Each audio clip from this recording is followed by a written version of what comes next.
The way you move out of addiction is you have to stop chasing dopamine and start chasing serotonin. Most of us could agree that people are more prone to developing an addiction of any kind when they're really down, when they're isolated, when they're alone, when things are not going great. Now, what are some things that can set up that kind of situation? Well, there are lots of them, like experiencing a major loss in your life, like being a teenager, like being a new or overwhelmed mom, like being stuck in a bad relationship or a bad job.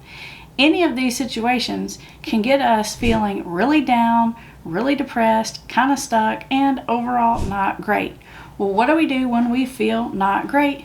Obviously, we look for something to make us feel better. Problem is, when you're in those kinds of situations like I just described, feeling better isn't easy, and a lot of times the normal stuff doesn't work. But there is one quick, reliable, easy way to feel better fast, and that's to drink, use drugs, or engage in any other addictive kind of behavior.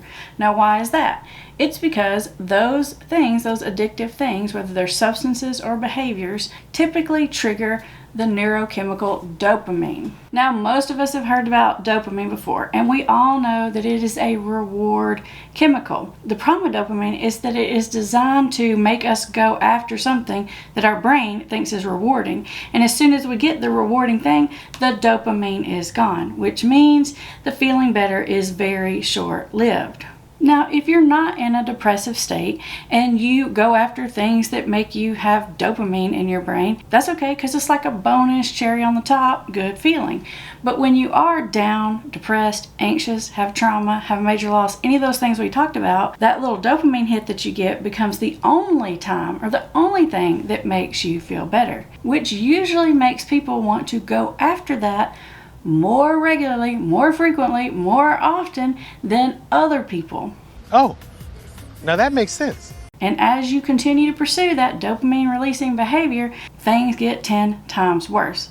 Let me explain. First and foremost, whatever the thing is that's giving you the dopamine becomes less and less effective at giving you dopamine because your dopamine system down regulates, which means it becomes harder and harder and harder to get a dopamine hit. And then you lose the ability to get dopamine from regular things. So now you're stuck. You're stuck in the cycle of feeling down, depressed. This is the only thing over here that makes you feel better. And it's not very effective at making you feel better, but it's all you've got. Now, meanwhile, keep following me here. As this process continues to go, your family and your friends and your workmates, they're going to become more and more and more frustrated with you because you're going to be constantly off pursuing this dopamine hit that you need. And they're going to feel like you're not holding up your end of the bargain when it comes to all those other important life commitments and relationships, which guess what?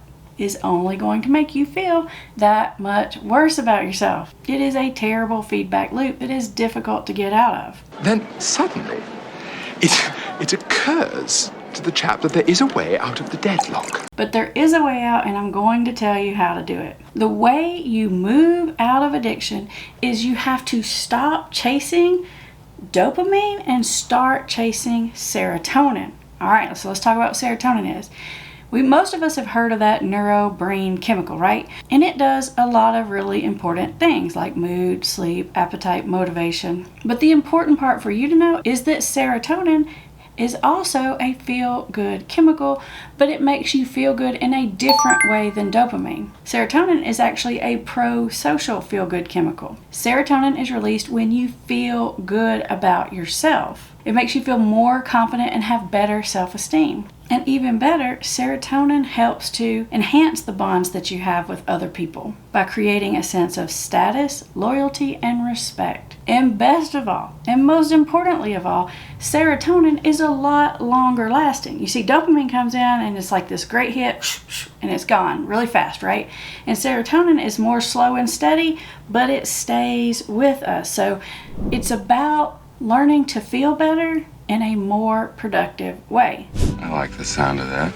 Well, like a lot of other things, it's simple, but probably not easy. Because when you have someone in an addicted state, it's kind of like having a person who's on the verge of starving to death. and they haven't had any good food or nutrition in a very long time, but all they have to do is walk next door and they can get a bag of Cheetos. Now, eating a bag of Cheetos isn't going to give you nourishment, but it will help you feel full, and it probably will give you enough calories to keep living, although not living very well, right? But you're trying to talk this starving person into not going for that bag of Cheetos, but walking 2 miles down the road, going to the store and buying a salad, right? Because in the salad, there's all these ingredients that you know overall are going to help them nourish them better and help them stay full longer, right? But it's hard to walk 2 miles down the road to get it when you're starving and there's a bag of Cheetos right here. You see what I mean? Even when we know that the other option is better, it's still really hard to get people to do that. Yeah, but how am I supposed to do that, Scarlett?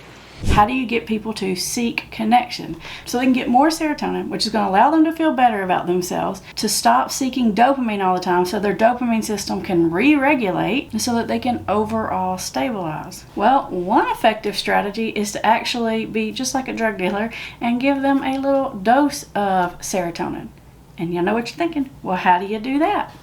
Well, people get a drip of serotonin in their brain when they feel good about themselves. And so if you can help someone feel good about themselves, they're going to get a drip of serotonin. And guess what? Before long, they're going to start coming to you because you help them feel better about themselves. And now you're probably beginning to see the light, and you can see the roadmap out of addiction. That's bad, eh? I see it now. Now, just in case it's not incredibly obvious, let's halt for just 1 second and go back to why the other techniques that we try are so ineffective. What are those other techniques? Well, those other techniques include things like tough love, like trying to make someone hit rock bottom, like locking someone up in jail or prison, like yelling, screaming, nagging, preaching, reminding them how they're terrible and how they're ruining everyone's life. I'm sorry. That's the wrong answer. Guess what, people? That does not release serotonin. But it does greatly increase the need for the person to find some way of feeling better. So of course, those kinds of things really just escalate addiction. And one other little thing I'd like for you to consider while we're on this topic is, not only is the person going to be continuing to chase their dopamine, if they have any place at all in their life where they're getting any serotonin at all, guess where that is? That's with their using friends and their using buddies. And maybe some people in their life that they've sort of told a sad sob story to that are maybe validating some bad behaviors. For most people stuck in addiction, the close family and friends make you feel worse about yourself. The addictive behavior and the using friends make you feel good about yourself. So guess where the person is going to continue to lean? The opposite direction as what we want. Now I know what you're thinking. You're thinking, okay, Amber, this sounds all good and great. You just help people that are addicted feel all better about themselves, and that's going to help. But I just don't know if I can do that. And you know what? I feel you. Because trying to connect to someone that has an addiction is literally like trying to snuggle with a porcupine. You know they need it, but you can't even give it to them. They won't even let you. When you get close to them, they literally quill you, which then makes you back up, makes you get angry, and then you probably say and do some things that are likely to create the opposite of serotonin. You see, porcupines have a way of training all the other animals out there to stay far, far away. And that's what happens with people struggling with drug, alcohol addiction, or any addiction. That's what they do to their family and friends. They push them away when really the solution lies right there in the family, friends, and community. So now you're thinking, okay, Amber, we get it. They need connection, but they're like porcupines. They need it, but they won't let us. What the heck do we do? Well, I'm going to give you a couple of options here. You can do number one, which is try to learn how to walk up to a porcupine and let you snuggle it just a little bit. A porcupine with the sweetness of a panda. It's not going to be easy, but it can be done. And guess what? Those are all the things that we teach on this channel, like the craft method and motivational interviewing and positive reinforcement and all the other stuff. Now, sometimes it's the case that no matter what you do, you can't connect to them because they won't let you, or because you have been quilled so many times, you can't try it again. And I totally get that. And in that kind of situation, what do? You try to get that person to a place where they can feel connected to. like treatment, a counselor, a recovery group, something like that. They got to go somewhere where they haven't like quilled the other people 5,000 times so that there's a chance that they can get the connection that they need. And in the best of all worlds, they can start getting this connection from both at the same time. And I want you to watch this video next because it's going to be all about how to build trust so you can get close enough to build that connection.